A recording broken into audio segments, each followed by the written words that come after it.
to be endlessly bad, but it sounds like there are some huge. The recordings? Yep. Yes. All right. I'll call this work session to order. And will the clerk please call the roll? Councilmember Christy Camp. Councilmember John Hagenow. Present. Councilmember Kara Kerr. Here. Councilmember Aaron Parmet. Councilmember Suzanne Riefstahl. Present. Councilmember Dan Sullivan. Here. Mayor Ken Riley. Present. All There are 5 members present. right. Thank you. And the next item is communications to council. And at this point, I'd like to invite anyone in the audience or online to who would like to comment to council on any item on our work session agenda to please step to the podium, or if you're online, please raise your hand. See no one in the room. Anyone online? No. In that case, I'll declare communications to council closed. And our first item is Class 3 work session on the Paulson PUD. And I'll turn it over to the town manager, who's closing the door.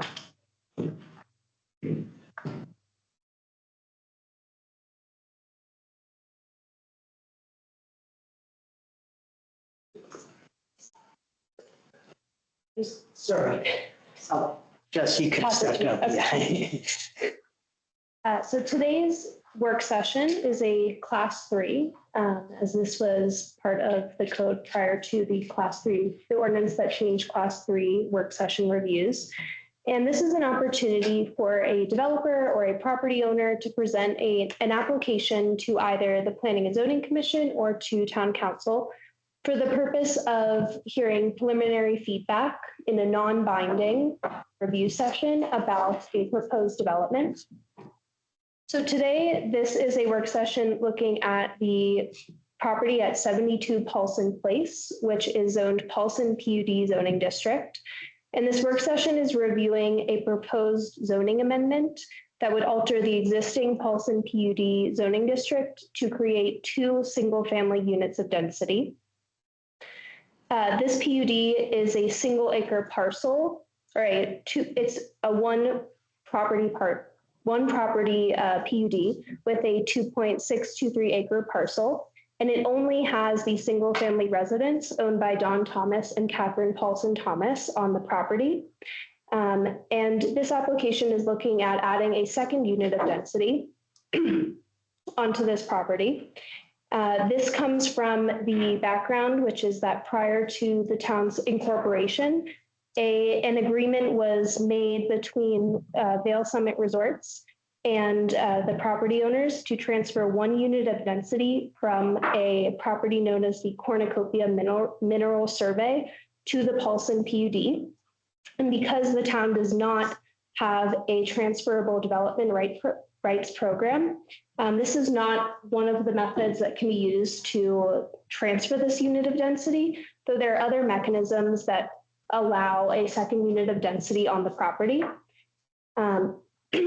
This work session went through the Planning and Zoning Commission already on May 21st, and the commissioners expressed some concern about how the property would be subdivided and what the process looked like for adding density, and asked questions about a potential development agreement, what the subdivision process looks like, the PUD amendment process, and the wetland protection on the property. Staff is not making a recommendation until a formal application is put in, and so does not have any recommendations for council. But tonight is an opportunity to provide preliminary input, ask questions, share any initial things that you're pointing out.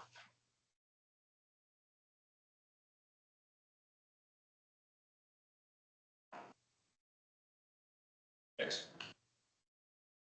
We pass it over to the applicant to present to the town council. Yep. Many of you know me, and I know many of you, but I thought I would take just a minute to give you some background. My name's Don Thomas. My wife Kay and I have lived here full-time for about 25 years in a cabin that was built in 1962 with the idea of being a family ski home for the Paulson family. And I married into the Paulson family, and hence I've enjoyed it for some 60 years now. Just to give you some background on it, my father-in-law, Merritt Paulson, bought the property from Max Durkham 2 years before Vale and Breckenridge opened. Gives you some idea, how long it's been in our family. And over the years, I am second generation. Now we've got a fourth generation of skiers who would like to use the cabin, but haven't had that chance when we lived there full time. So we try to help each other out. Anyway, this concept of building another home on the property was one that we've had for, quite a number of years. And the PUD proposal that you see in front of you would never have been a PUD if it wasn't for some sort of like tragic accident. But Merritt Paulson had a stroke in 1995 and didn't understand when the GIS people wrote him a letter saying, hey, and by the way, we're going to move your section line 6 feet north. Well, it had great implications 5 or 6 years later when we applied to build a garage. My mother-in-law was now 75 to 80 years old, and it was getting harder with him having a stroke for her to take care of herself when she's out here without a garage. So we applied for a garage and we had the foundations poured.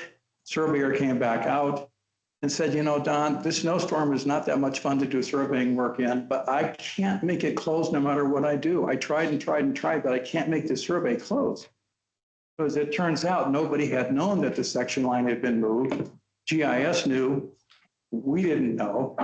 And we found ourselves, because we were a non-conforming A1 property, we found ourselves 4 or 5 feet short of being able to meet the 50-foot setback requirement of an A1 residential use, non-conforming use. I have a question.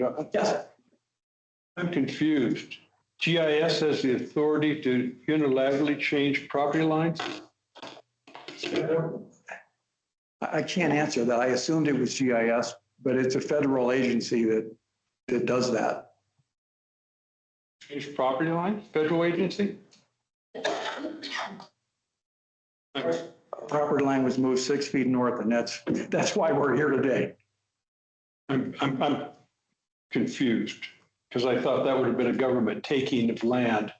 And Well, they gave it back to us on the south side, or the north. We lost it on the south side and pushed it toward the Snake River. all right, go ahead. It is what it is, but It is what it is. I'm confused. Go ahead. Anyway, so here we have a project with footings in the ground, and we've been told to stop. So it took about a year of working with Summit County to figure out, well, what is the best way to work with what we have and accomplish the same things. The Board of Adjustment said, no, thanks. We don't really want you to have a special dispensation. So you're going to have to do something different, which meant we would create a PUD that allows us to put a custom fit together. And then that 44 feet is fine on the south side and everywhere else it fit. So we have a PUD that we're trying to modify now. You were dealing with the setback issue. Yeah, it needed to be 50 feet between us and Durham's. Right now, all right. Yeah, it was only 46 feet. So anyway, so here we are with a plan that's pretty much been in mind for a couple of decades now. In 1999, in our negotiations with Vail Resorts to allow them to build the west end of Independence Road over a piece of our property, they said, tell you what, we'd really like this a lot. Here's some incentives for you. One of those would be to give you the density that you'd like to have, and we'll take it out of one of our, magic bags somewhere and give it to you when you need it. As the deep infrastructure was developed to create Paulson Place off of Independence Road, they also dug those deep utilities and oversized them to accommodate this anticipated extra home. So the utilities are in place, and we have really been looking for this for quite some time. But anyway, I'm very grateful and appreciate your time and attention to what we're going to do. Now I'll let Christy tell you the story about the technical aspects and all the other things that you know better than I do.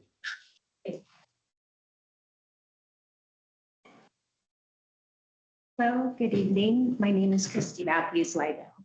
I'm a land use planner, and I'm here on behalf of Don. and K. As he mentioned, could we get the development? Yeah, the last page. Thank you. Very much. It's page 100. So tonight we're looking for your feedback on our proposal to. That's the line, it's a little bit. Needs to be reduced. Yeah. Thank you, Debbie. Thanks, Cindy. Thank you. So right now, Don and Kay live in the existing home. This is a 2.62 acre parcel. The PUD allows 1 unit of density in the garage, and they have always planned for an additional unit of density on the site. They have an agreement with Vail Resorts.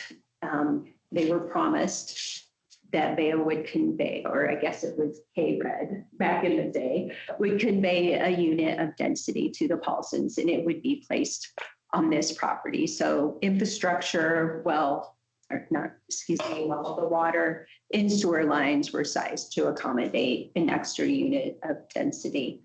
We would be using the existing access for Paulson Place, sharing the driveway, and then following a dirt road to the western portion of the site. Disturbance envelope would be placed around both properties to contain site disturbance. The site disturbance envelope is more restrictive than setbacks or building. It's to contain disturbance, like don't move dirt outside of this property line.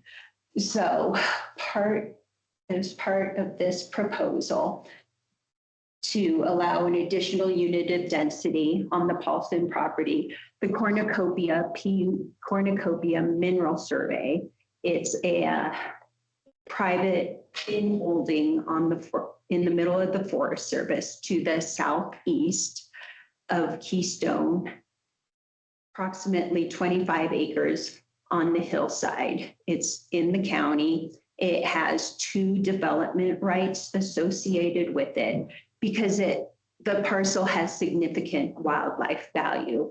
There was a question from the Planning Commission last meeting, why does it have significant wildlife value? We looked into that, and it's found in the Snake River Master Plan. That master plan points to a 2002 study by the U.S. Forest Service. They inventoried and assessed their land and resources and found out that the Cornucopia Mineral Survey is part of a north-south wildlife movement corridor. It's for big game, it's for lynx. So providing the only north-south link in the whole entire Snake River Basin for the big game and also for lynx. So they thought that was very significant and assigned 2 development rights to that parcel.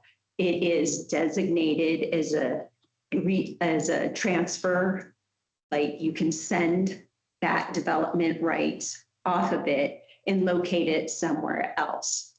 So although the town doesn't adopted the county's development code with the TDR regulations, there's no mechanism in place. There's no TDR program or intergovernmental agreement with the county to swap land and density.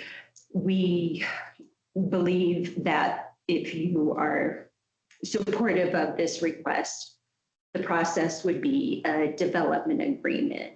That is a negotiated agreement between the Paulsons. It would be with Vail, since they are the owners, and the town. So the cornucopia would be conveyed to the town for ownership.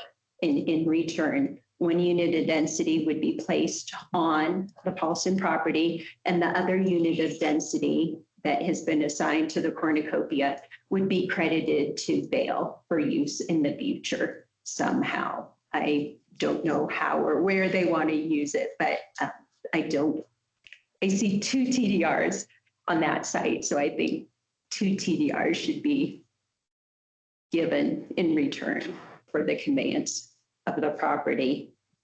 I want to point out that I'm suggesting a development agreement because not all municipalities in the county have signed up for the TDR program. For instance, the town of Silverthorne, they don't participate in the county's TDR program, and they utilize development agreements and rezonings to convey property into assigned density parcels. So I'm suggesting perhaps that's the way to do it. And we're also happy to work with staff if there's other ways we think we can accomplish this, if you're supportive of this.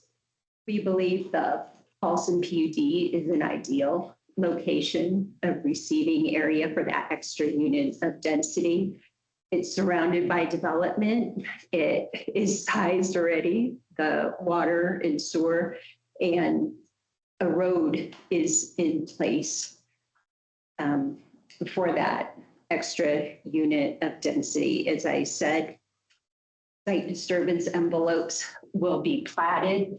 This would be a 0.44 acre parcel, 0.79 acre parcel, and the remaining over half of the property, 1.39 acres, would be preserved as common open space. We wouldn't ask the town to take on the burden of maintaining the open space. Instead, a homeowner association will be formed between the two property owners. They will share in the cost of maintaining snow plowing, whatever need to do for that driveway, and also maintain the surrounding open space.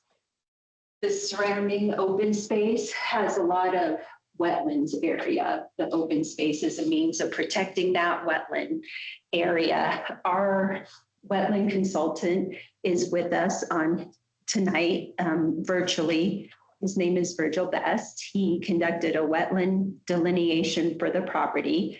He found that due to the construction of Independence Road, its culvert, its bridge, the loss of a beaver dam, just long-term drought conditions, more than or about half of the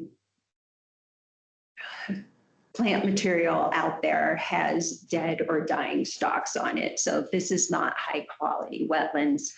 He did a wetland delineation. He submitted to the Army Corps of Engineers and received approval to fill in 4,200 square feet of this degraded wetlands area for the second home site.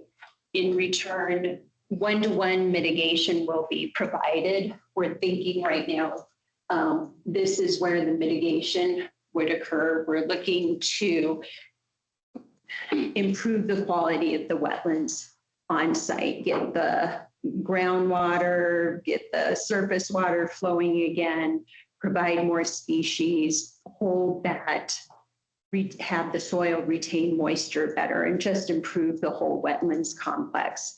And Virgil, I'm going to volunteer him. He will answer any questions you have about the wetland delineation or the mitigation techniques. But I want to point out, we will be maintaining a setback, although it's not required by the current code, to the wetlands to protect them, and also providing mitigation. The town code nor the Corps require any mitigation for this type of nationwide permit. So sort of above and beyond is what I'm saying. In conclusion, we think this is a unique opportunity to partner with the town to protect an important backcountry parcel from development, move those development rights in town in an appropriate location. It's basically infill.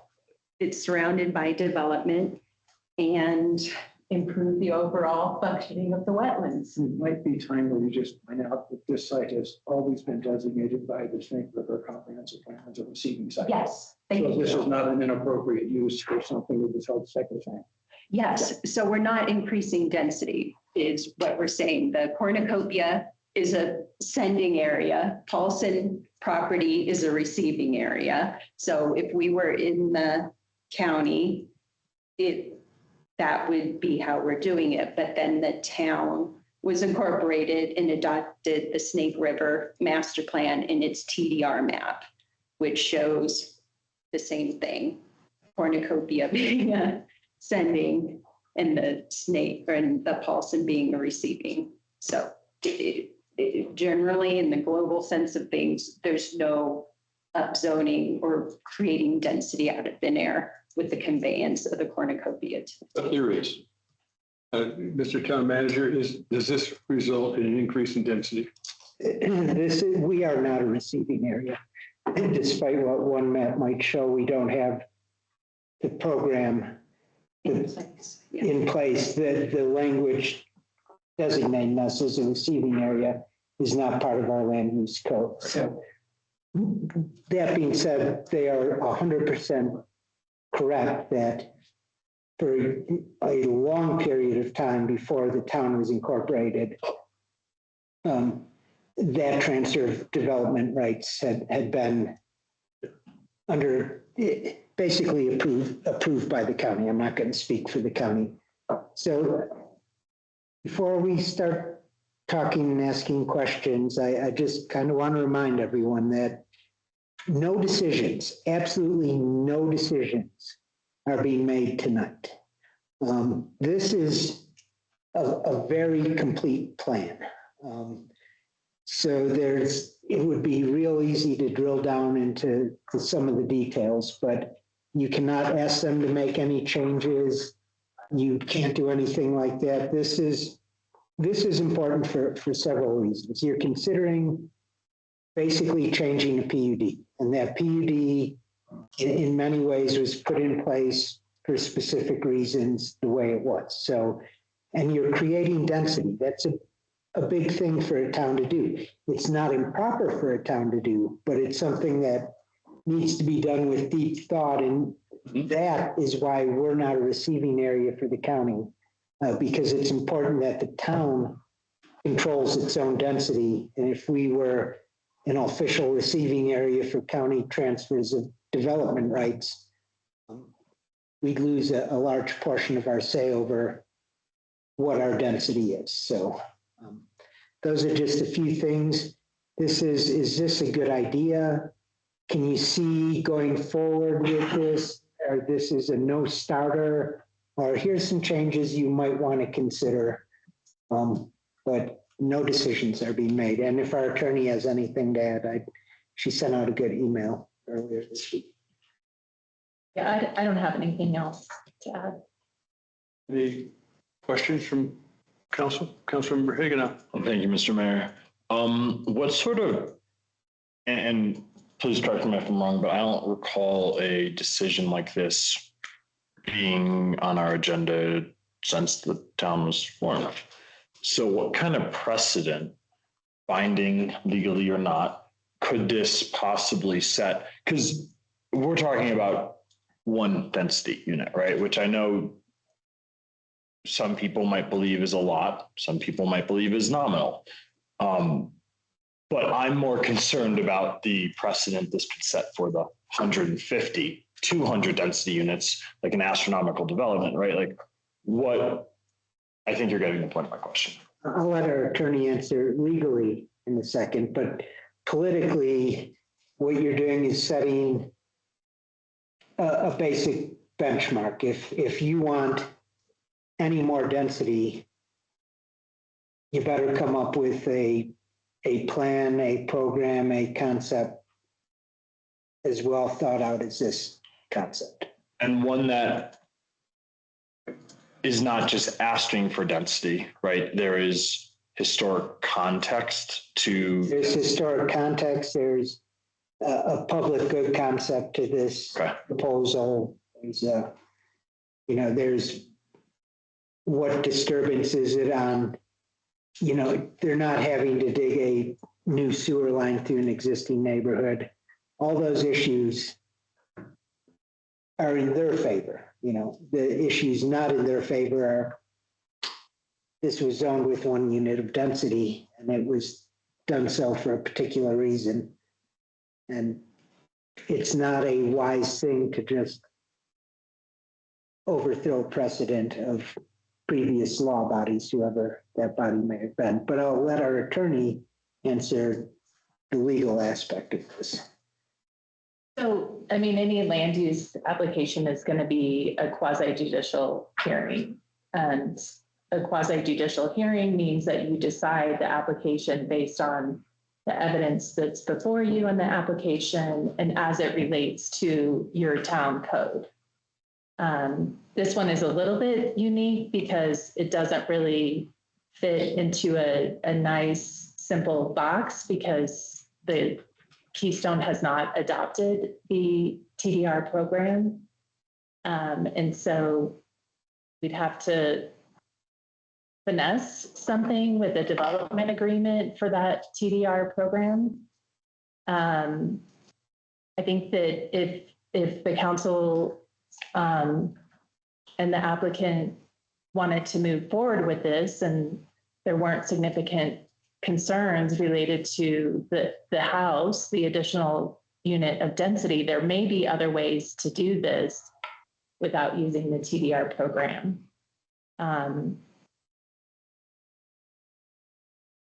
That would make it a little bit more straightforward. We'd have to work with the applicant on that. But so essentially I'm saying you don't really set a precedent. Where you set precedents is in your land use code, how you create your land use code. So the TDR is more of the sticking point, if I'm.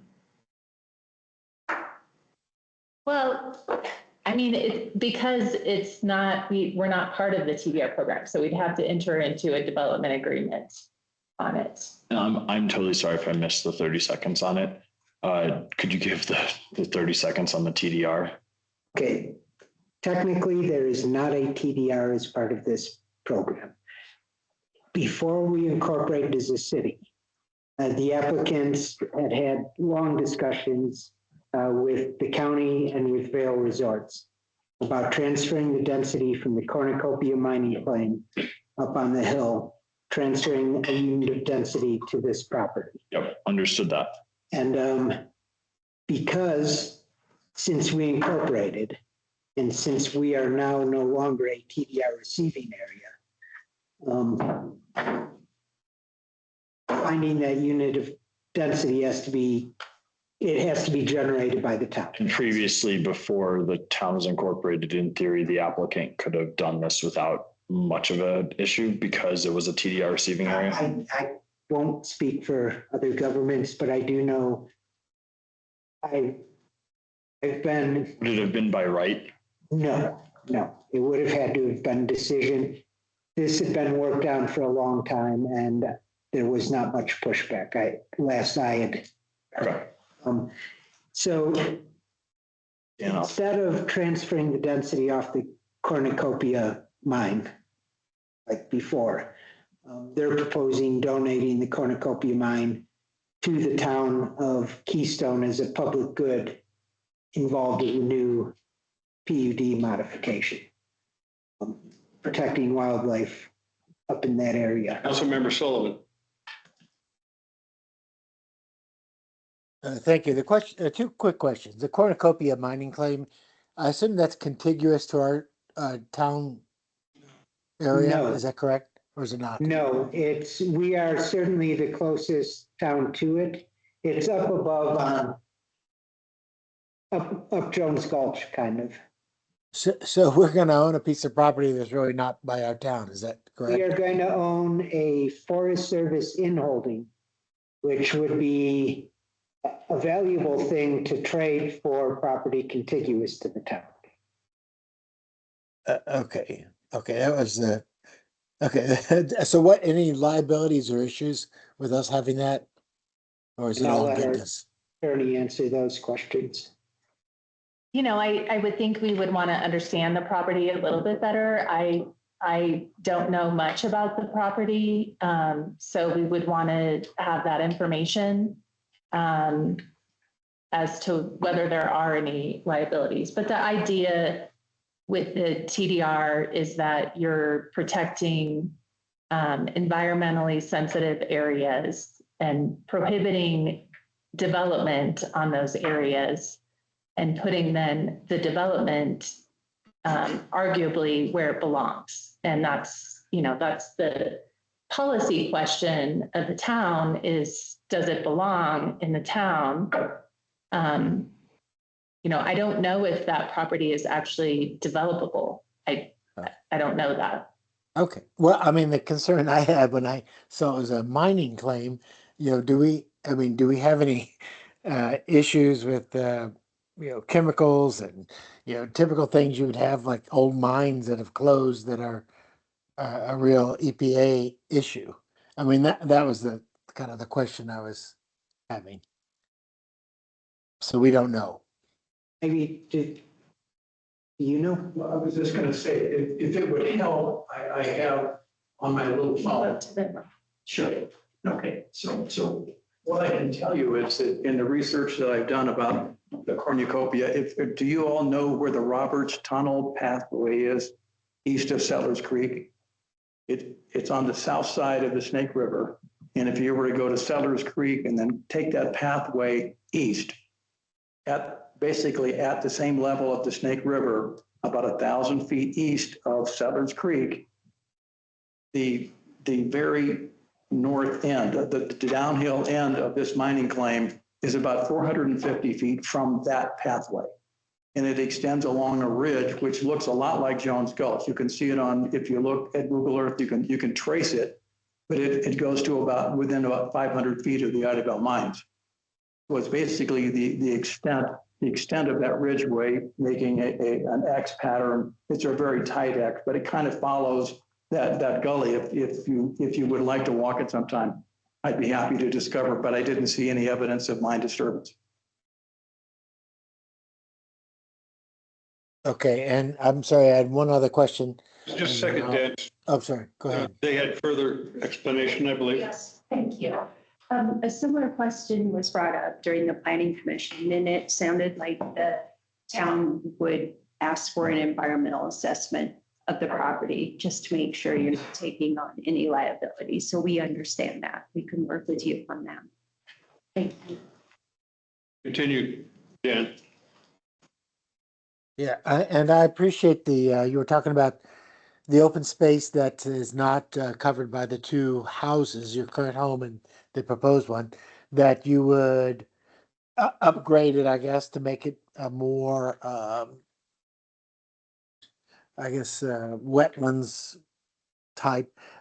What kind of guarantees or what, that what work you will do? I mean, what kind of guarantees will the town have in that open space to perform that? Is that, I mean, how does that work? I just really don't understand that.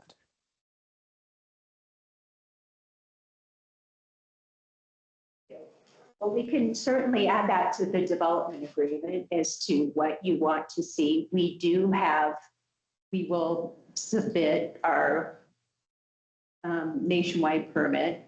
We're going to update it because it was done in 2022. So we want to update it. And we can provide specific mitigation improvements, wrap that up into the development agreement if you would like to see that, so that we're all on the same page. And as I mentioned, HOA will be formed to preserve and maintain the wetlands and also the driveway out there. The PUD would talk about what is not allowed in the wetlands area. I'm trying to think of other mechanisms to protect it. We could also enter in an easement. And the county uses, you might be able to help me, some sort of, there's a maintenance agreement. We can dust that off and bind it where the county is a party to that we can finesse it to have the town part of that agreement so that if the future homeowners are not maintaining the open space and the wetlands as agreed upon, the town could step in and force them to do so. So just another means, another mechanism, another document. Just one thought, and then I think I'll go to Carol. I know we have at least one PUD in town that addresses maintenance issues without going through an HOA. So you may or may not need an HOA. You may be able to have that, investigate the legal piece, but Councilmember Kerr. Have some patience here. John mentioned this was a complete application.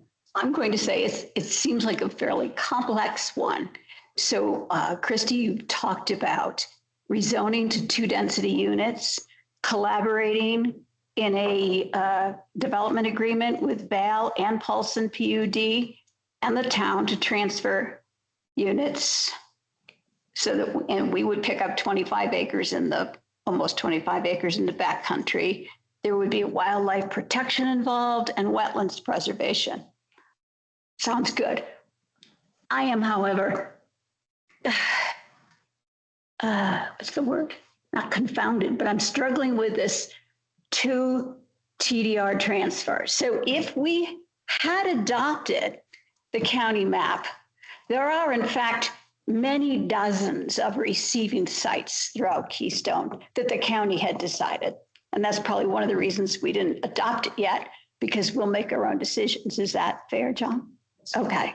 So you're proposing, if I understand correctly, instead of just relying on a map of work and assessments already done in the county, you are proposing a development agreement to transfer that density unit to the Paulson PUD from a site that's now owned by Val. What complicates it to me is the second density unit that, according to this concept, if I'm understanding correctly, and I might not, would mean that Val is going to pick up a density unit in town. And that has not been specified because we don't have receiving sites identified. So that would be either a second development agreement or a more complicated development agreement to decide if we wanted to do that and where that density unit would go. Am I capturing this accurately? I believe you are. I'd like our attorney to weigh in on this. But let me back up. I don't believe we're talking about transferring a density unit. We're talking about establishing a new density. A new density unit. That's where I'm complicated. I feel that this has become more complex because I spent a lot of time understanding this. And yet we started out tonight saying the TDR is irrelevant because we don't have a TDR. So all those discussions about and all those agreements, that semi-agreements that you've had, I'm thinking are, dare I say, irrelevant, that we're going to start from scratch with a new proposal for a development agreement that would rezone I it. think that the applicant has an agreement with Vail.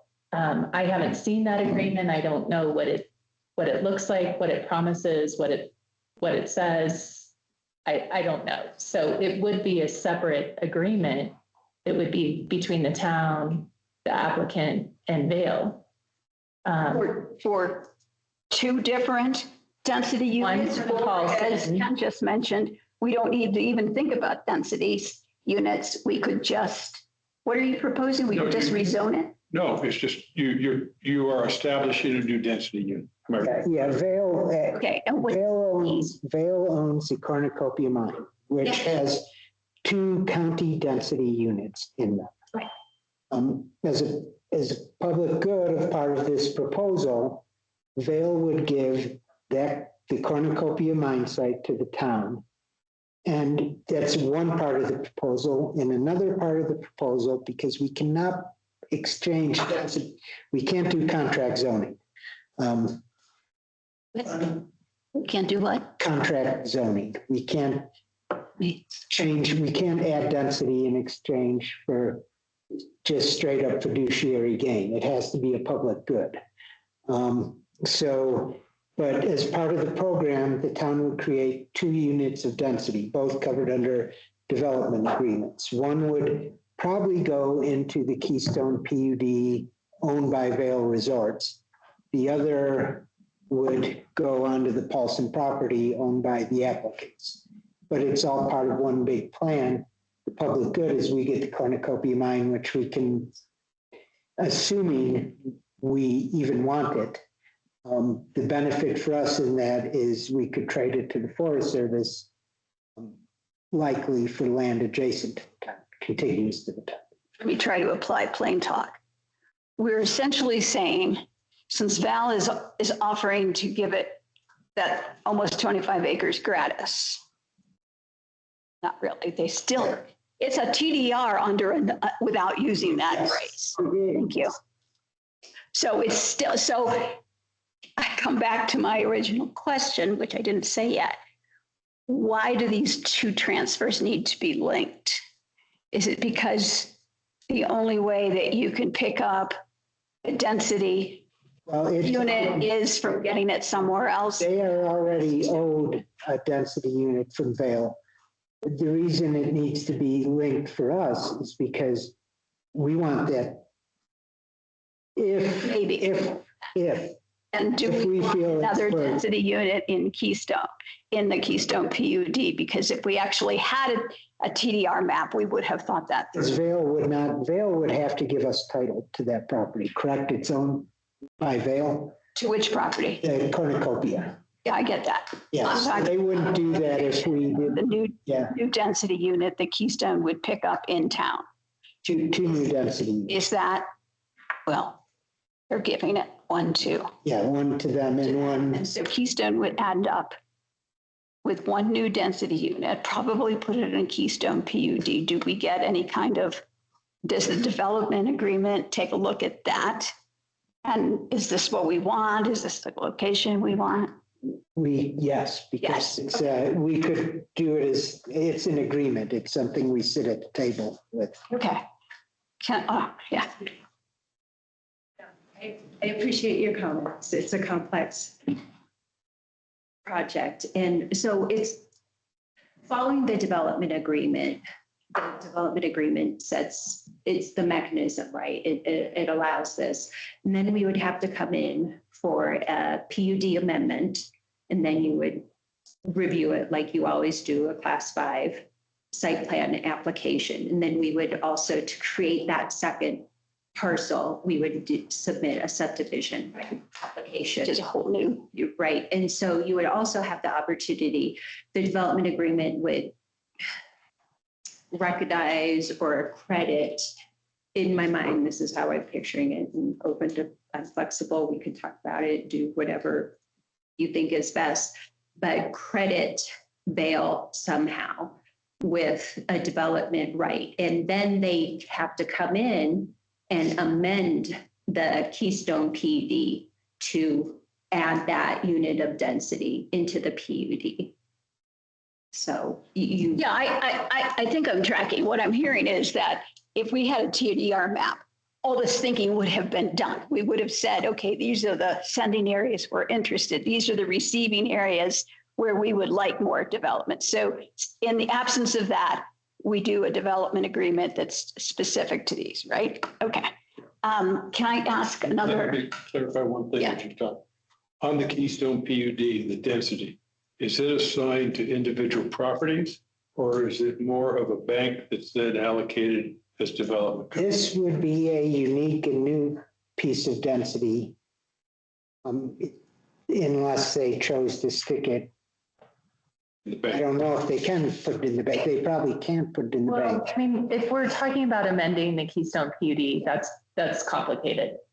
Yeah. Because the Keystone PUD is in the town of Keystone and it's in Summit County. So that's very complicated, and we haven't worked through a process with the county. related to how that would work. It'd be very simple if, If the county were if Keystone or To annex. annex into the town. So short of annexation, would the Paulson development concept be held up while we try to figure out, amend the Keystone PUD? Would that be tied as a matter of phasing or not?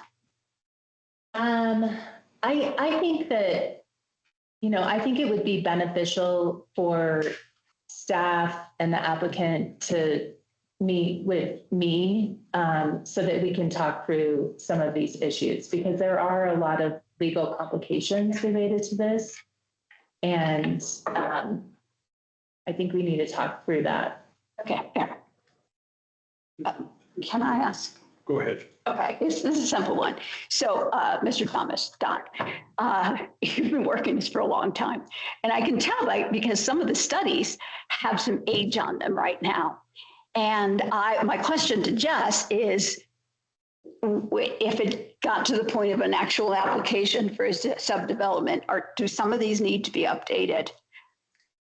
We will require everything that a class 5 PUD amendment checklist has, which was also in the staff report. And so following whatever that is, like all materials need to be current and relevant. Okay. Long road. Back to the Keystone PUD or the Keystone Vale Resorts. So Vale Resorts would not necessarily have to put that in the PUD. Vale Resorts could put that. You could even choose to do something like go forward and say, we don't feel we need that public good, but this is a good modification for the PUD, and you could remove the entire idea of the mining property from this. Not at this point, you can't, not until after a public hearing. Yeah, we could do that. There is public good with having 27 acres in a wildlife corridor. If we look to the future in the town and areas adjacent, because for the Forest Service to give up land that would be next to Keystone, like in Keystone Gulf, for instance, probably the most attractive piece, flat area that's going in. This might be something attractive to the Forest Service to be willing to give us a portion of that Keystone Gulf for a piece of land. Which is on the county TDR as a receiving area, by the way. Understand. Yeah, so I just said. That's what, from a value standpoint, there appears, I think we need to understand a lot more about the value and the financial liability and those things, but. So I guess, yeah, I guess no decisions are being made, but it's clear, I'm hearing right now the preference is to get that property. Am I hearing it's a lost cause if that property is taken out, or will it still be worth considering? What's that question again? I'm not asking for any decisions, but is this still something that you would at least give consideration to if the idea of the town getting that mining property? That's it, Christie. Thank you. I'm most intrigued by the proposal of restoration of wetlands. And I thought that the application in detail talked about the degradation. And as I understand the slope, you're right there in the wetlands. It's a critical area. And so I think that is a good, positive portion of this application. I'm a little bit astounded in the details of it. And so I just have one quick question about the proposal increase of the health of the wetlands. Would there be access to the public to this green space? Those of you who haven't hiked it with me yet. So we've got Independence Road through here. And the Independence Bridge is probably about there. The Snake River runs right along this property. So from this line to the Snake River is about 100 feet. Okay. So what they're anticipating doing is taking this area right now, which when there were beavers that were more active and the water was flowing through there, you can see established waterways running, I forget exactly where, but roughly from here and then down through here. This area right here is what we're intending to modify and create more retentive soils there to keep that water there a little longer, breed mosquitoes maybe, but who knows. But the bottom line is there are trees we want to protect. Those are some of the tall Engelmann spruce you'll see as you drive by Independence Road and you look southwest. You'll see those trees, and we want to protect those if we can. But they're roughly right through here, and over on this side of it, this green belt through here is what we're going to modify and make better. This stuff here, when we talk about protecting the open space, it's willows. It's 15 to 20 foot tall willows. And as Christy mentioned, about half of most of those plants is made up of dead material. So this is not a high quality one, but I think in the agreement between those two owners, we would work out that it's not to be violated, not make it any worse. I don't know that we can amplify it, but this we can. Is there any area up there that would be worthwhile to have a public easement? Well, that's something that I'd like to discuss with Vail, because I think if you look at the pathway that my dogs and I developed, coming down from the Independence Bridge, if you come down that way and you follow the waterway, it's easily accessible and it's right on a plane where pedestrians would have. It would be very nice if we could continue that. So in your land, there is that area where pedestrians could occupy, could go to. It wouldn't be honest to say it's on our land, right? But it's only accessible by us because we know where it is. But it follows the riverway, and I think that's something that I would like to see Vail cooperate with the town on in terms of amplifying pedestrian access to that whole stretch from there all the way, literally all the way to the gondola or to the ski lift. I guess what I'm coming is, as a first step, if something like this were to happen, as part of any agreement, a public easement in that area would set a basis for the discussions with other landowners of other open space. That could be, I think you could tuck that into the developer's agreement and say, here's a little, we'd like to see a little help on that side. And I want to also point out now, just for the benefit of everybody here, the mention of this density is in a recorded easement agreement dated back to November of, I think it's 1999. But I'd be happy to make that available to staff so that everybody can kind of see. It was very open-ended. It just said density. Didn't say from where. But I do have a note from Thomas Davidson going back to 1999 saying, we anticipate it will come from West Pines. And I have that on record. So Copia is, I think, a good ship to play with. I ask two quick questions. Jess, does land use code make a distinction between low quality wetlands and high quality wetlands? No. Okay. So without writing it into any kind of, what's the word I'm looking for? If you're developing a property, what's that called? Just blanked out. Development agreement? Not the development agreement. Let's say we've moved beyond that and they're developing the property. That's whatever that's called.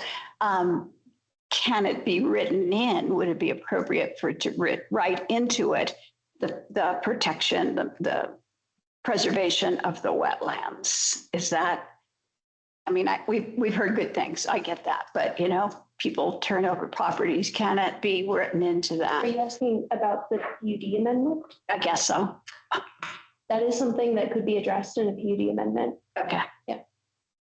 And would that be binding legally and for the owner to maintain at their cost the wetland at the current rate? I mean, I wonder, right? And the water that flows into this is obviously most likely coming from somewhere else, right? And so if it's coming in contaminated, killing the willows, would that property owner, that site owner then be, if we did do a PUD amendment, be held liable to put in an exorbitant amount of money into there to protect the wetland and maintain it at its current levels, even if they don't have, even if they're not the reason? When things change. Let's back up. You made an assumption that I'm not sure is correct. Okay. Your assumption that the water flowing in was killing the willows. I believe what I heard, the dryness of the area and the diversion that already occurred is killing the willows. What actually is, the willows actually are helping to improve the water quality.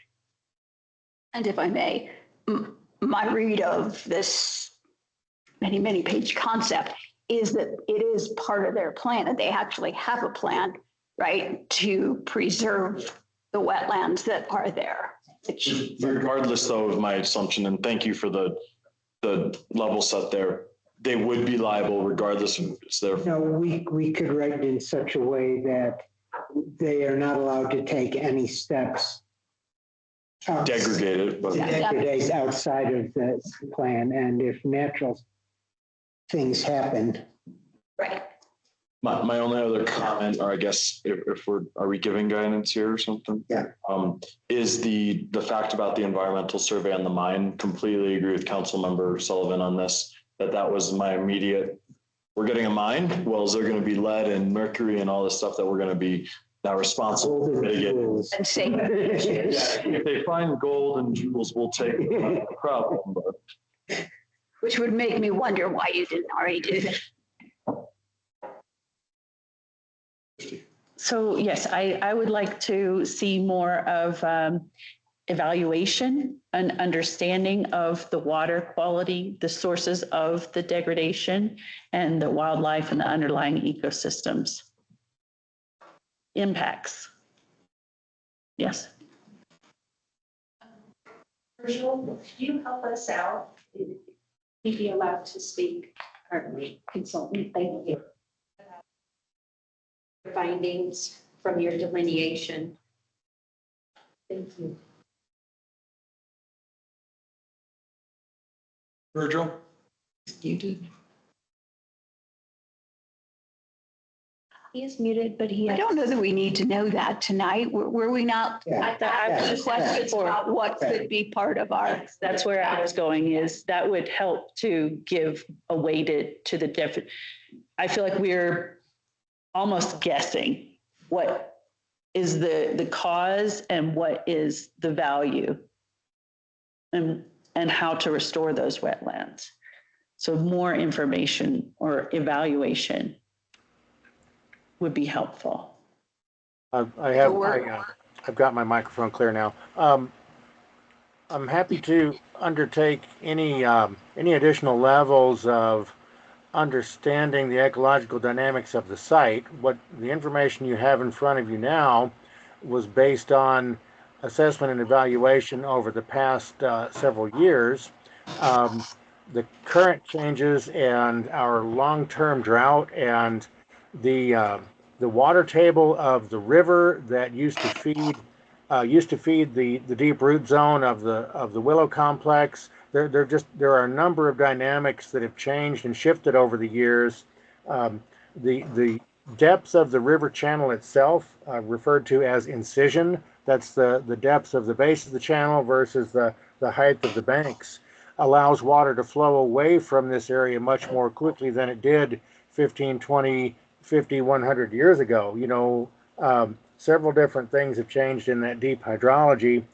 This site also doesn't receive as much of a hydrologic input from the south that would be either surface or subsurface waters that would come down the slope. Since our snowpack has changed, we don't have the same inputs hydrologically from any direction that as to what when the willows were established a couple of thousand years ago. The cutoff by Independence Road, there is a culvert that comes into the northeast corner of this property, but it doesn't have any surface flow because the river doesn't crest high enough to flow through that culvert. So there are a number of things to be studied in more detail to determine what's feasible for improvements or determine the present day current conditions, the health of the Willow system as it is. So I'm happy to undertake those things as this might progress. To kind of wrap this up. Did you have something, Mary? Go ahead. Yeah, I had a couple things because I wasn't able to unmute when I was online. One, a thought on the wetlands, and I'm not an environmental attorney, but I do know a whole lot of environmental scientists and environmental engineers and have some vague familiarity with wetlands and Clean Water Act, I think. Well, I'm not going to comment on what anyone would have to do to maintain wetlands. I think what the federal law says is if you are deleting wetlands, then the requirement is you have to create 4 times the amount of new wetland if it's fen and 2 times if it's not. Go ahead. Virgil, help us. That there are no fen wetlands identified within the subject wetlands that are mapped here. Our replacement for compensatory medication is proposed at 1-to-1. There's approximately 4,000 square feet of wetland impacts proposed, and there's approximately 4,000 square feet of new wetlands to be created. Right now, that's focused in the northwest corner of the property. The other enhancements that would happen in the core of the would-be open space area, Tract A, is not even part of the mitigation credit. That's just a good deed to be undertaken by the proponents here. The replacement of fen versus non-fen, it's I've never heard a strict requirement for 4-to-1 as a blanket regulation. It's a little more about site by site conditions and feasibility and reasonability and success in the mitigation. But we don't have any fen wetlands to work with here, and we were approved by Army Corps of Engineers on the previous nationwide permit for the 1-to-1 ratio. So, Thank you. but again, to summarize, I think interesting presentation. There's some things we would like more information on, of like how a development agreement or whatever process would be followed, of the liabilities issues associated with the mine, of some questions about the wetlands area.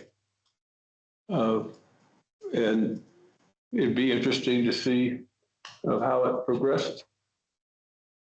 Is there something else I missed as we looked at this, Mr. Town Manager? I don't believe so. Okay with you, council, from this standpoint? I had one more. I just want to echo what I think was said before. I would have a lot of questions about liability of any mine site. Yeah. And not just liability, like, is it the whole concept of it being a trade or a preservation?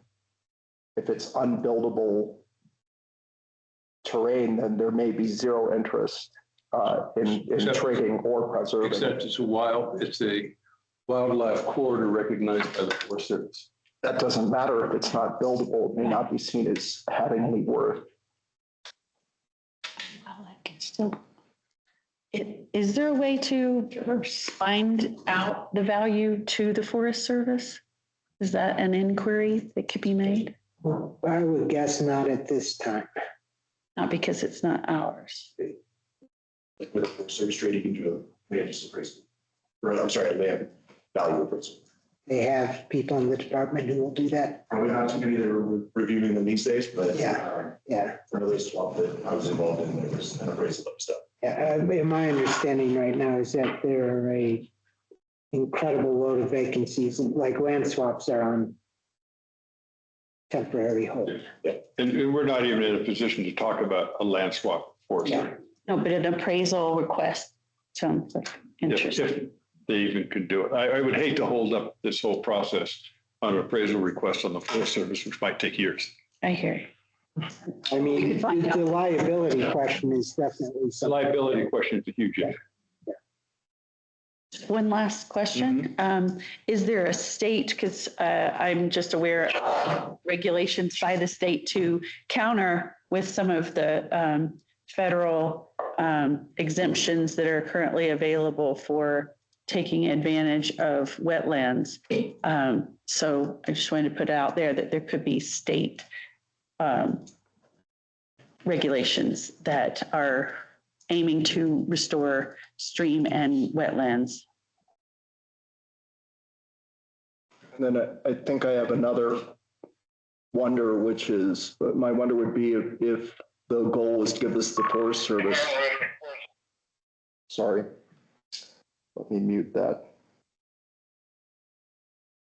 If this was useful for Forest Service, why hasn't Vail already tried to trade it? And if there's some question about, through whatever mechanism it wants to be described as, exchanging land that may be attractive to the town as well, is there any other parcel to look at? Because Vail has a great deal, some of which they may not be planning to. Is that something to talk about in executive session due to negotiations that might happen from it? No, because this is a ponder. no decisions being made right now. No, I meant about a possible future negotiation with. So it is interesting. Is there a way forward to see if there's other that would be, first of all, simpler? No, it would be insanely more complicated because here's a proposal and we don't have to take it or anything. They owe a parcel to these guys.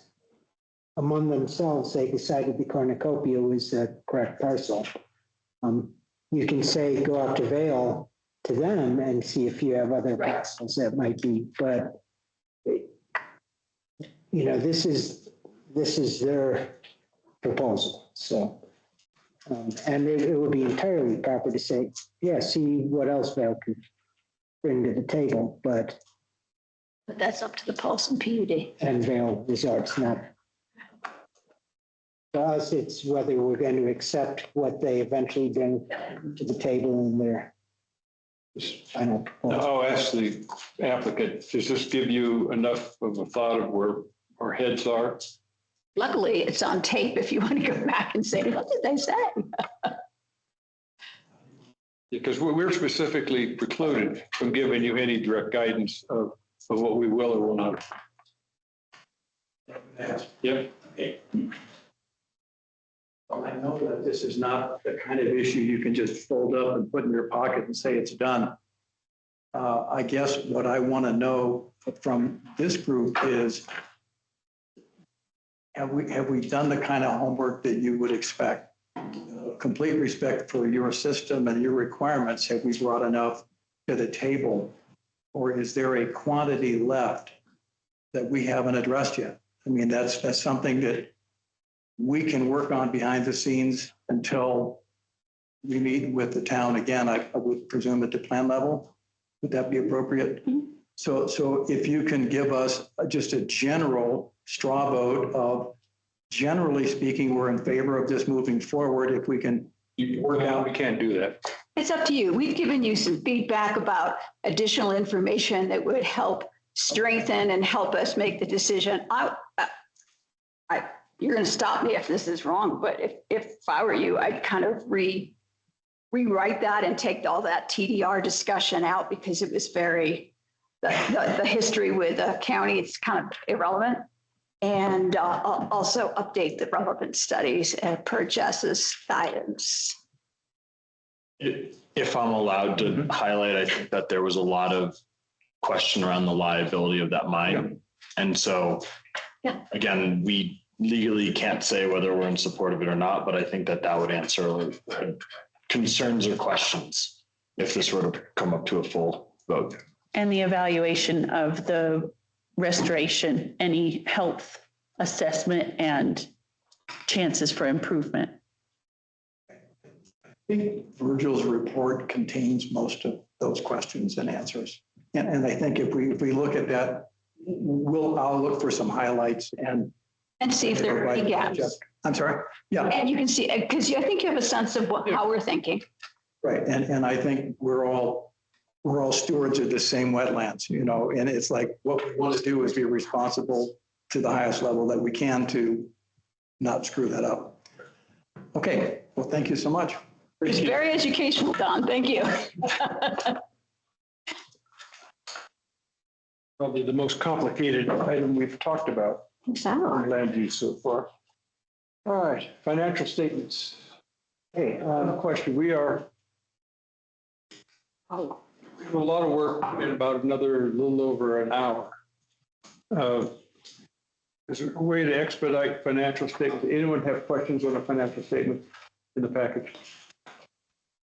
Councilmember Kerr. I have a couple of questions I can ask offline, but I'd also like to appreciate the finance director's recommendation about adding an event line. I think there's a lot in that community engagement line, and it's a wise recommendation. Who's online? Councilman Sullivan. Yeah, I did. I had a number of questions, but I thought I will go directly.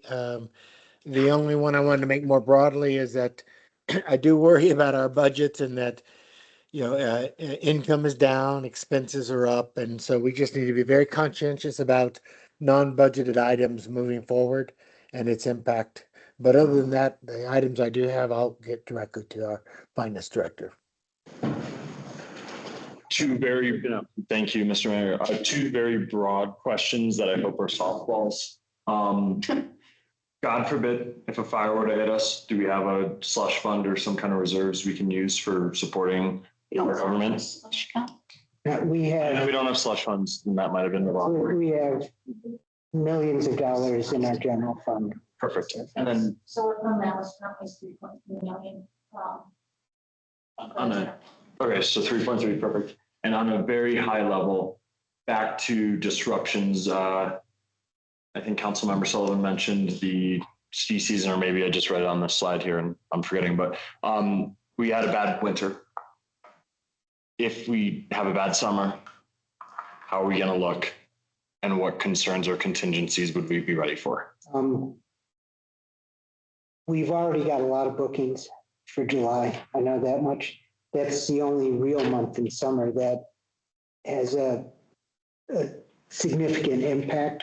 I mean, August to an extent too. But our big month coming up is December. Our winter months are where we've seen the impact, and where a significant decrease will hurt us most because it represents most money. But we're okay because we have $3.3 million fund balance. Right. So with that, it's all right if we dispense with that item and move on to the Dillon Keystone Police Annual Report? Absolutely. Chief?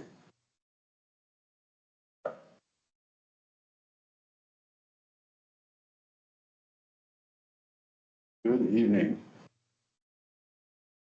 It's nice to see everybody on a Tuesday.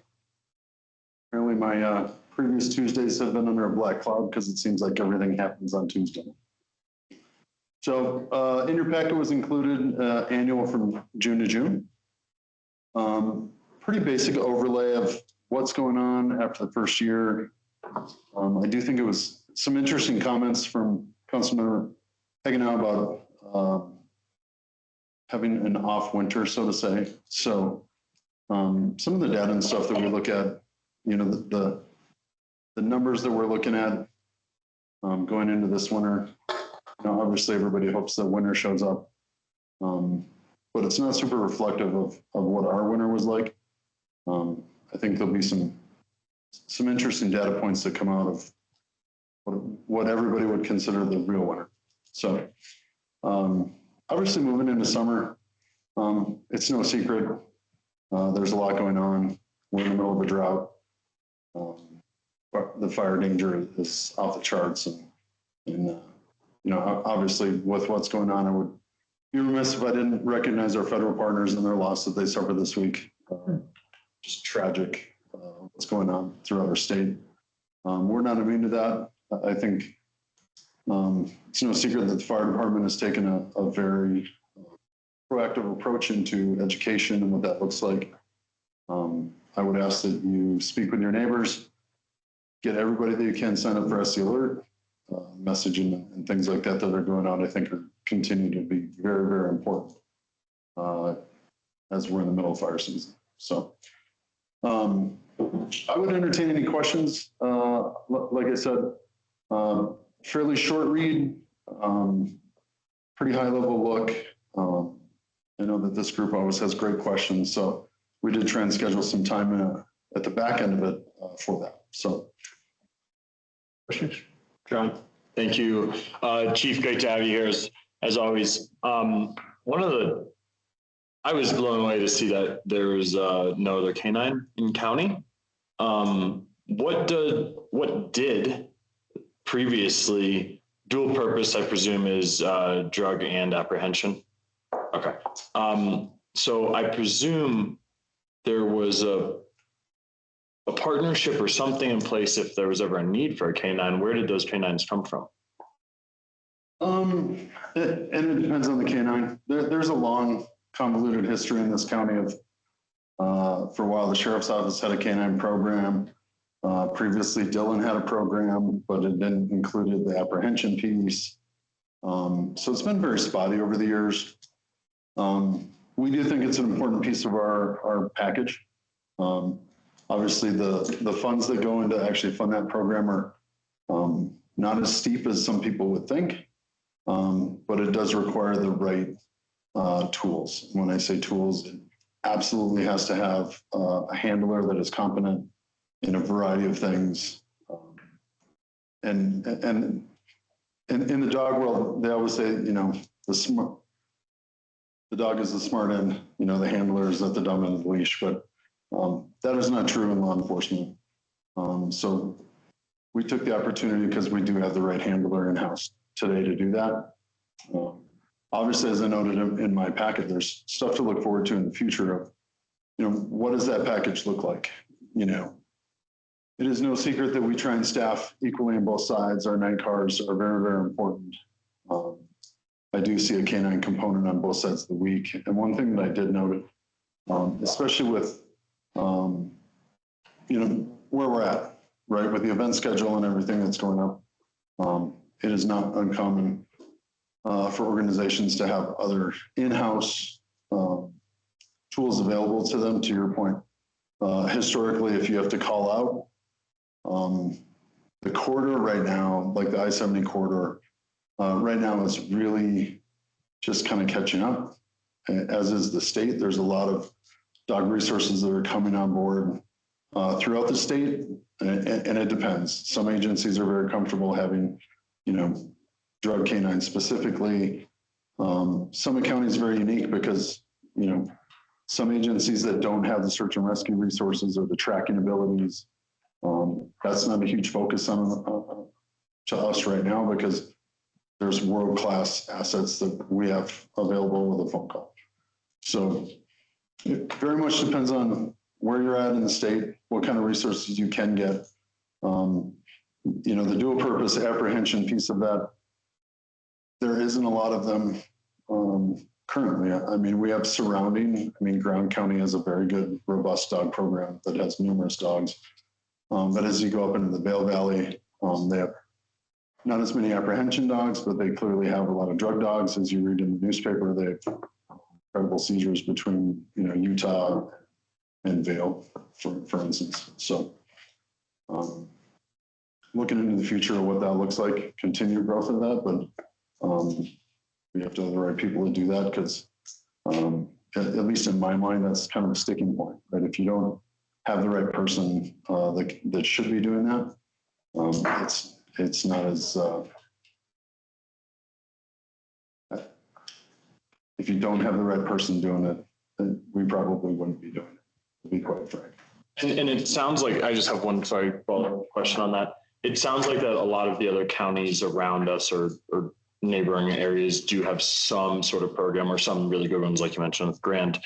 So, and I don't want to make the assumption, right, but maybe more used in county. And then really where the question is coming from is when that is used in other parts of the county, I presume that that falls under the, what's the sharing of resources? I forget the term, but there's a term where you share resources and you don't necessarily get paid back. Like we don't get $100 every time that. No, I mean, there's MOUs and agreements in place.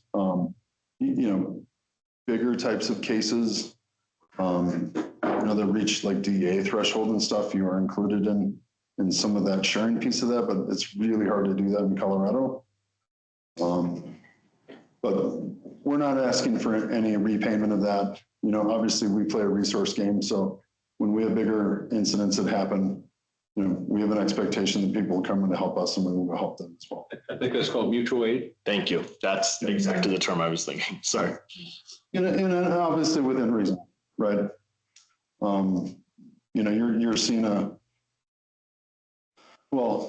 phenomenon that happens, especially when everything's on fire, right? You have resources that need to go help with that. But at some point too, staying at home and making sure that your AOR is taken care of here too. So we're very cognizant of that as well. So thank you. Did that answer your question specifically before? Christy. Thank you. So we were talking about growth and capacity. So I'm curious about future staffing requests and a list of vacant positions. And you were speaking toward what that would do. So I was just going to get your feel of, is this just efficiency based as it sort of leads to from what I'm reading, or is it also because of the demand or what you've seen on so far and drought, et cetera? Well, I think it's a little of both, and that's a great question. I think it's a little of both. If you're properly staffed, then you have more flexibility for self-initiated activities, which we've talked about since kind of the beginning of, being staffed properly. You have the resources that are, for example, speed enforcement, things like that. Just more presence because you have more people. Honestly, in the first year of that, we're kind of right where I thought that we would be, considering calls for service, balancing on staff. You're going to lose some throughout the process. You're going to gain some. We have 3 open right now. We have 2, one that'll start in August, one that's going to the academy, to try and fill some of those spots. We lost one a little over a month ago. We'll probably lose one in the next couple of months as well. So it's always kind of a balance, but trying to find what that sweet spot is, looking into the future, and it got brought up before, the revenue piece of that. We did very specific things in the first year to get kind of a feel of what that looks like. And when you look into the org charts, 27, we haven't built out in 20 and part of 29. I've been very open about that. If the revenue is not supporting those positions, that they're not going to get added. Is it going to take longer to get to where we need to go to? Yeah. Does stuff change drastically in the middle of that? Perhaps. But the layout of that is pretty sound from where we're at right now. So, well, one of the concerns I have with and I'll follow up on Christy's comment, is 3 vacancies, and I recognize that it's a long lead time to fill a vacancy, but 3 vacancies and then requesting 4 new positions. I think we'd rather get us filled, see how operations are going before we authorize. Yeah. The one thing that I would point out is the timing of it is really challenging, right? So by the time budgets get approved, you're already partially into the year of that. Our process takes a while for that. And in essence, you missed almost 3/4 of the year, right? So trying to pre-plan that going into the year of knowing what needs to be filled now. And I agree with you, Mayor, like trying to fill those spots or having those spots filled as soon as possible because they're already on the books. I think one of the things that Keystone might, and I don't want to speak for everyone, right? But I think generally previously we've been very up to increasing the budget. And I know that this is probably complex with Dylan being the budget owner, right? But we would be willing to increase the budget if operationally needed instead of giving this much bandwidth and hoping to fill it. And I think that's generally where we've been before, but I could be wrong if anyone wants to disagree. Yeah, and I think that's a good point. And one thing that we have learned over the year that will come to fruition, we're just finishing the budget now. We had a consultant that went back, redid the worksheets.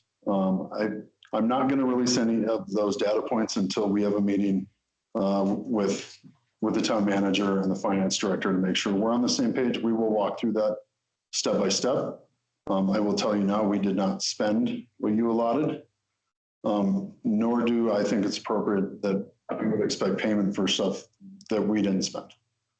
So I think that that's going to be a very interesting discussion moving forward of what that looks like. It's not going to be, having discussion with the town manager. It's not going to be, we're going to ask for stuff that we don't think is necessary, nor can people afford. And that's in both towns, which I think is trying to find the balance of that, which I think like I said, I think you'll be pleasantly surprised of where we came in at, what it looks like. I think it's a great question going to the future. We're just not going to blindly go in.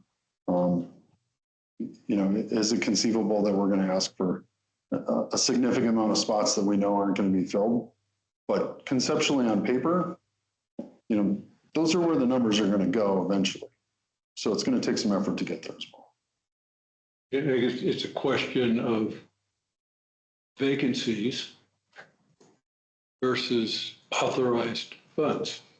So you could have an authorized staffing potentially of 20 officers, just even number.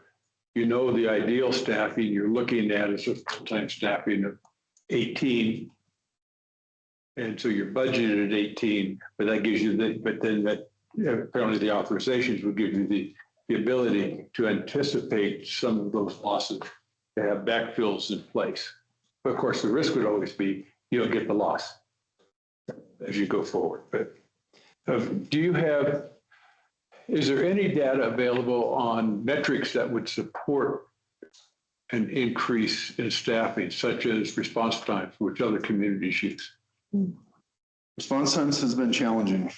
It is no secret that one of the biggest hurdles that we thought we would be in a better position would be through CAD and dispatch, which also include the e-ticket portion of that, which has been challenging for our staff to go back and forth between the towns. As I'm sure you'll talk about mayors and managers, that project is not going as swiftly as we had suspected or wanted to.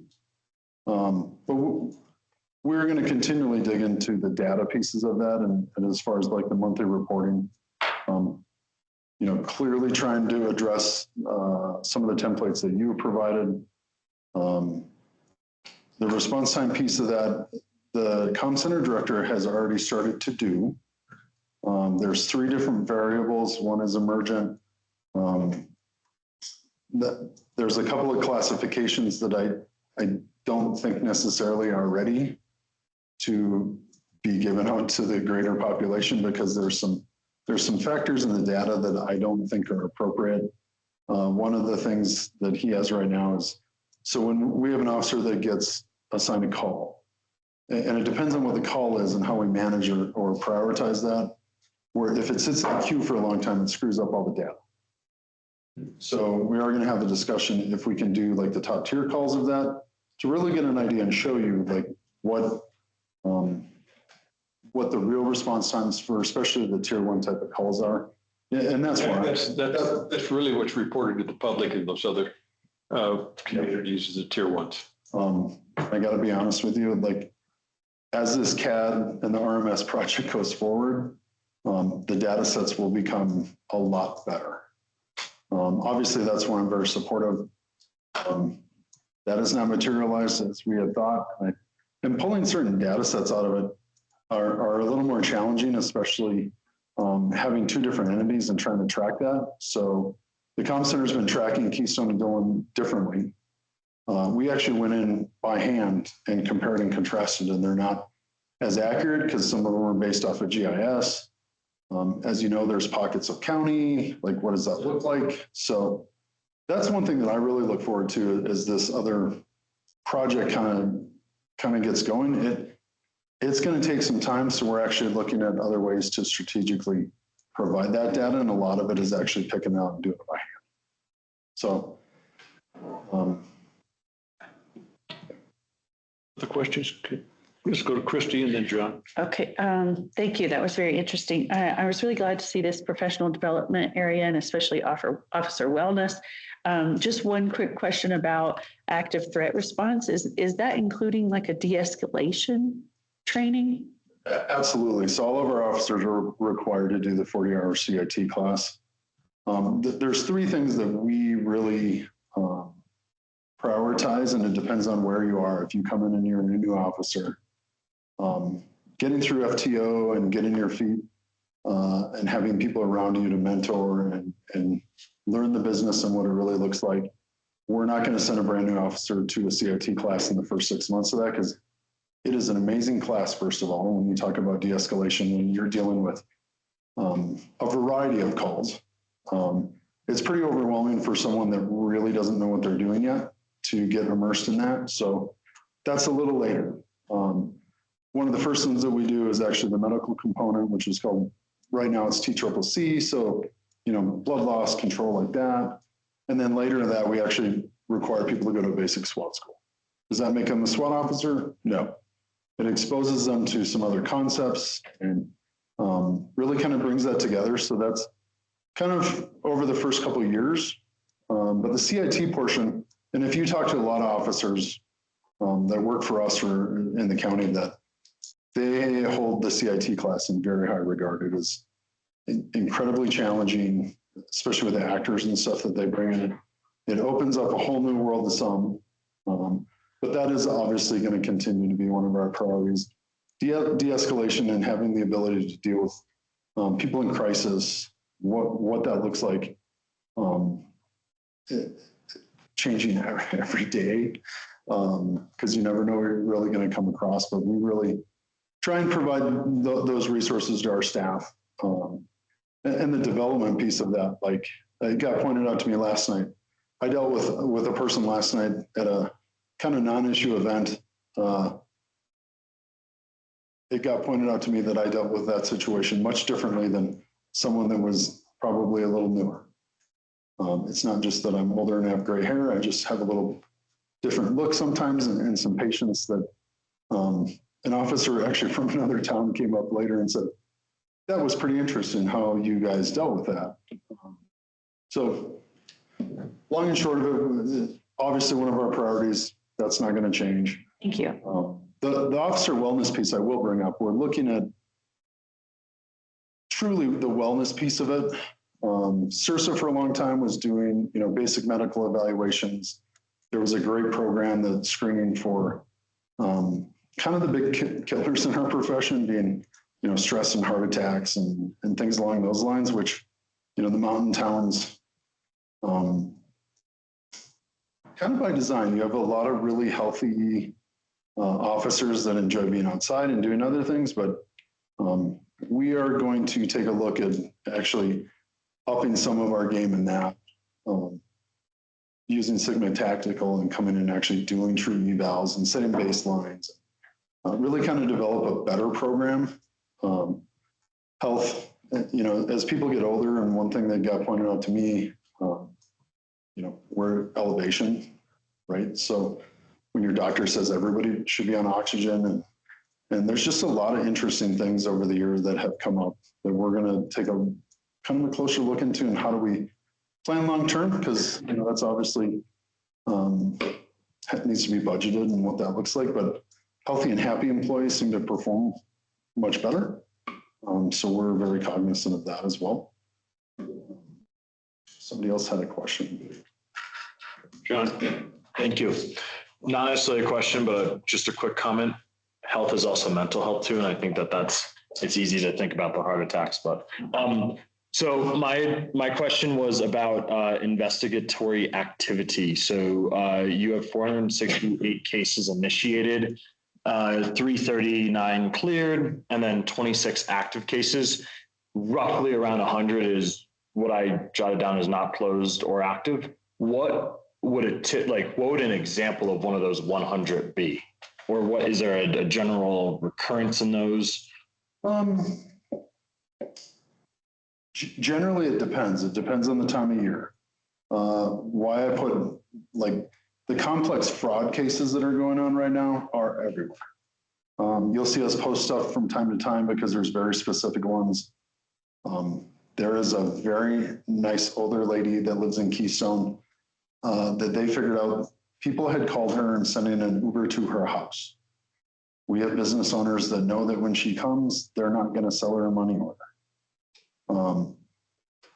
The fraud stuff has happened predominantly throughout the years, or the year in general. You have some, I think our sex assault numbers go up depending on what time of year it is and what's going on. We have, I think, 5 or 6 open sex assault cases today.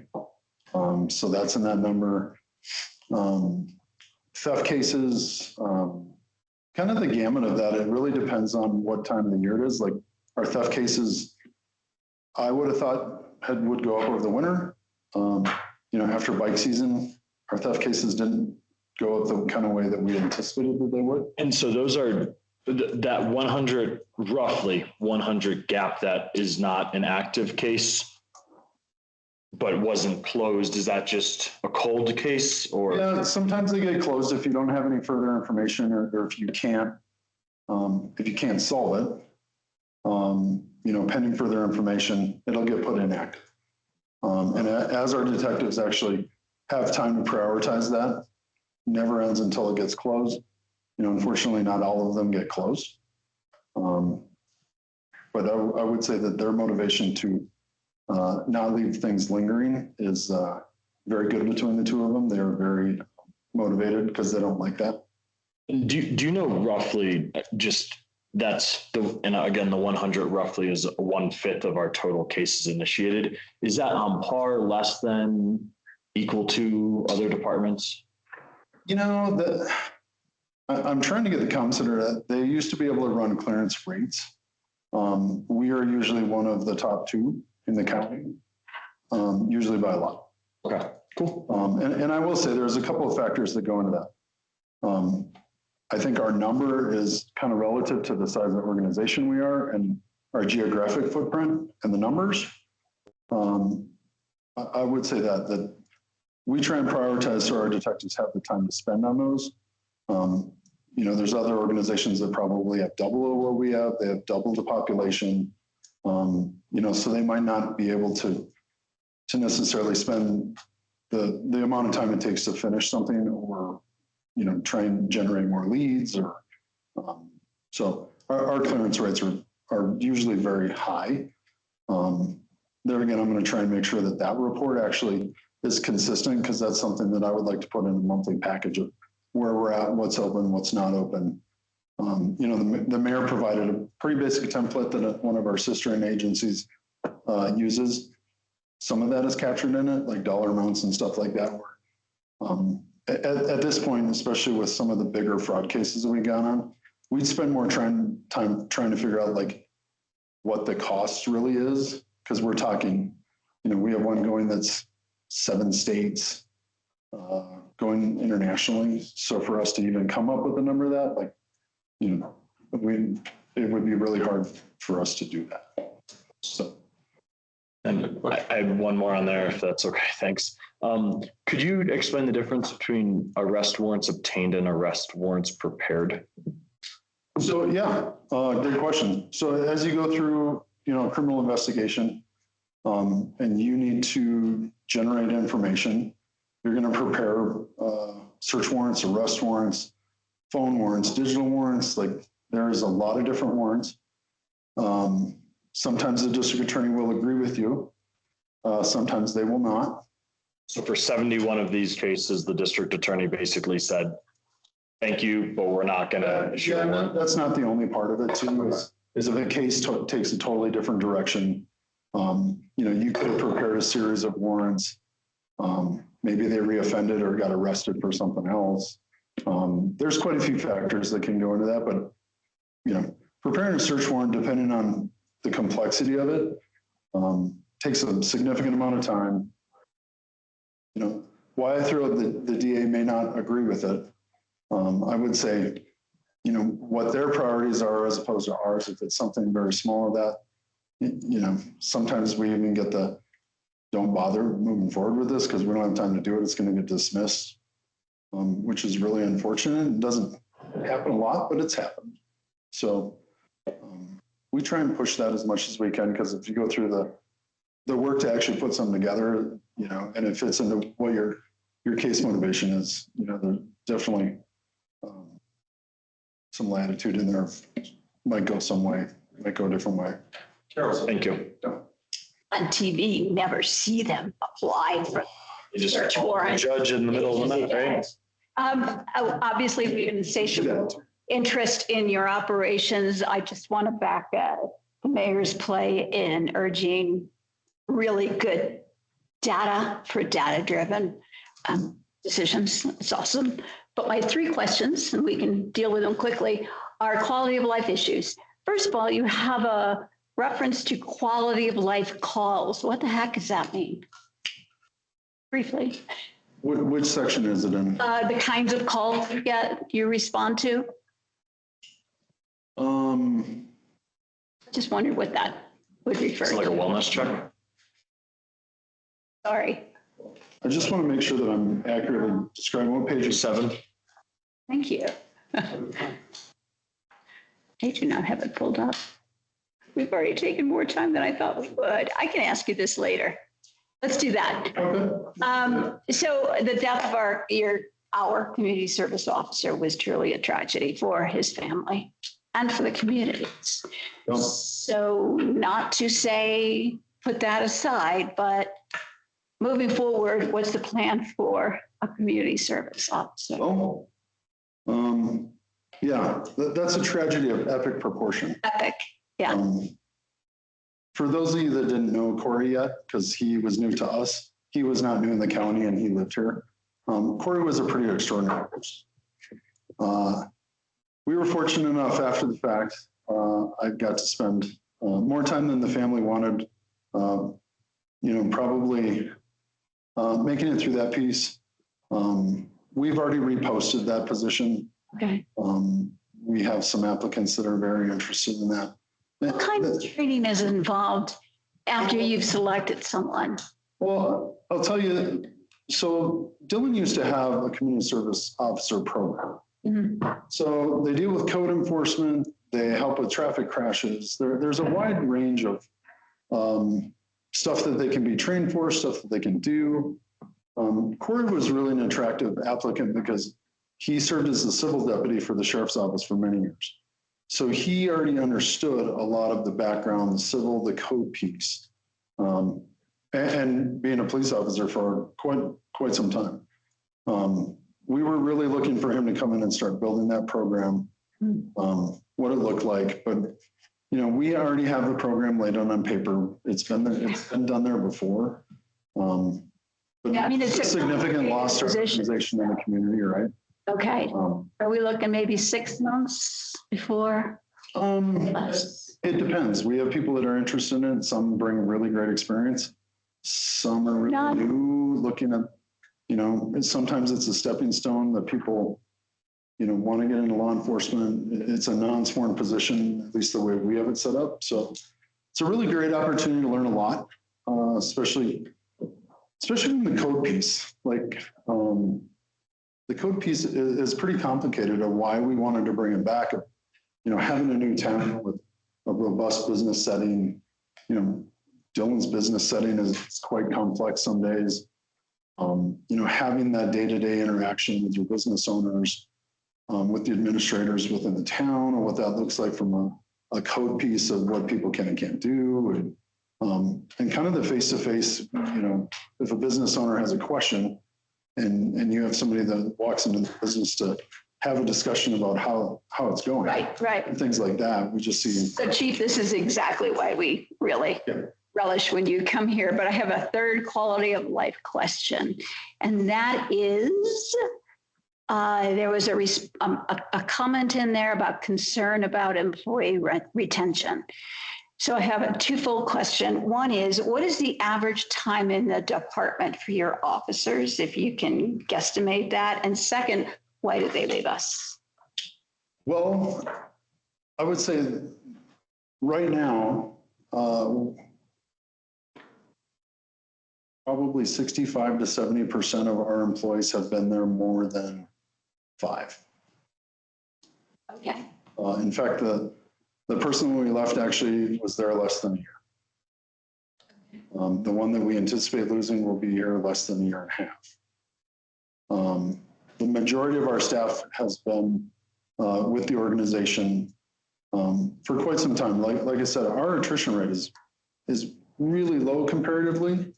But the world is changing to that when you see pay rates and what I say, I refer to it as keeping up with the Joneses, like post-COVID. In the law enforcement world, you're seeing money. You're seeing organizations that are paying pay scales that are just really, really high compared to what they have been. So would you say that pay is the primary draw away, or is housing a push away? I think they're both. I think there's a lot of factors that go into it. I think the pay scales are exactly up there. I think the benefits package is considerable. Okay. Take home cars, what I call other, some towns have cafeteria plans, some towns have rec centers. Some towns have really different robust packages depending on the town. Great question, because we talk about this every day of what that looks like. But pay scales, the housing piece of it is very interesting. We have interviewed people that live here. They're established in the community. Those are people that we have targeted. We have a strong majority of our staff that actually lives in Summit County. We have some that are closely adjacent. We have one that lives in Morrison who splits time because their spouse actually works in the city. And we have one just outside of Lake. But the rest of our staff predominantly is here. Is that normal? No. One of our neighboring agencies had an officer for a long time that lived in Provo, Utah. So he would come work his shift and then go back home during that. And you're seeing some creative things in some of the towns. You're seeing different scheduling. You're seeing 13's almost like a fire department type of schedule. Because some people really like, working that 2 or 3 day, having 3 and 4 off kind of. So it really kind of varies. Okay. I will tell I you don't this. want to get into your details. I think These are helpful. It's a great question because it's stuff that we look at and talk about every day. And I will tell you this, we are looking at all of them. How do we make it better? One of the things that I do want to look at is there's a very particular schedule that has been tested elsewhere that I do think is worth our time to look at. I'm not going to say what that is publicly yet, but I think it is very beneficial. It's very unique, but it's not free. So, okay, more to follow. Thank you very much. Other question. I love the breakdown of the officers and specifically the length that a lot of them have been here. But I also have to be honest, it's concerning hearing 2 folks leaving at such a short amount of time because it is expensive to hire, especially if they're not a lateral transfer. And I always see the ads for lateral agencies hiring this with a bonus and all this kind of stuff. Where do those 2, where do we anticipate those 2 folks having gone? Are they staying in the profession? Were they snagged by a partnering agency that may pay more? Are we concerned that could happen to other folks, especially any new hires? So there's a lot of questions that kind of come off of. Yeah, and they're all valid. Yes, we're concerned about that. Yes, we did lose one to a neighboring agency that paid more for that specific person. Because like I said, does it get your attention when you see police agencies that are hiring that are, oh, heck yeah, $50,000 hiring bonus, things along those lines? that's unfortunately the nature of our business because I don't want to say that it's a new concept because pay has always been at the forefront of that, but it's really come to fruition in like post-COVID where, for a probably 2-year span, certain towns were going up like 3%. And then the next town would go 3%. And it really made it interesting of, how people could stay ahead of that, but there's limits, right? So they're looking at other things you can do. Most organizations in the county have STEP programs. So you start at a certain level, say that you're brand new to the profession, you go to the academy, you start at a certain level. Within 5 years of your start date of that, you can work through those progressions and you're literally topped out as a patrol officer. So the majority of, I think the last organization that doesn't do it in Summit is going to do it next year. So, and we've been doing that the last 4 years. So it's kind of, it's never ending, but the stuff that I look at, how does it benefit our employees? Like I said, happy employees are more productive. We're definitely going to lose some, and it's for a variety of reasons. This is the year of the baby in our department. We have one on leave now.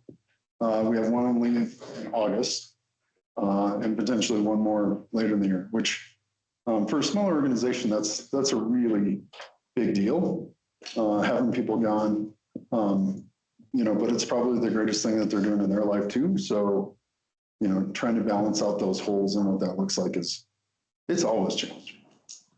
So. Change the feature on your water fountain, please. What? Last chance of questions. That's it. Thank you. Thank you, Mayor.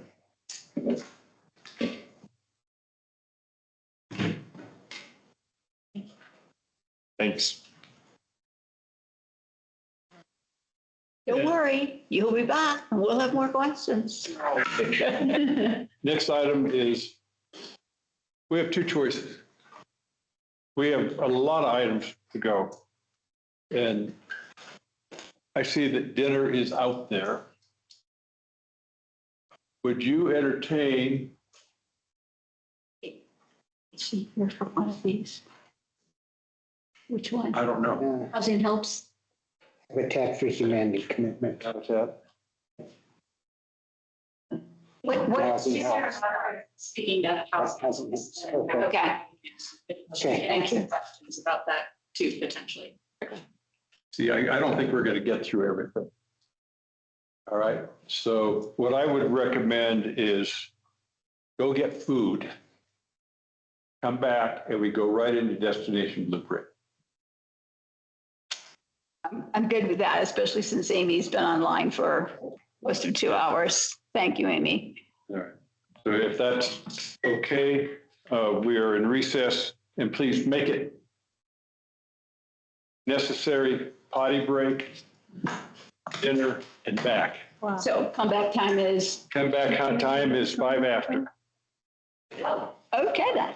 And I would also advocate we try one of these here for.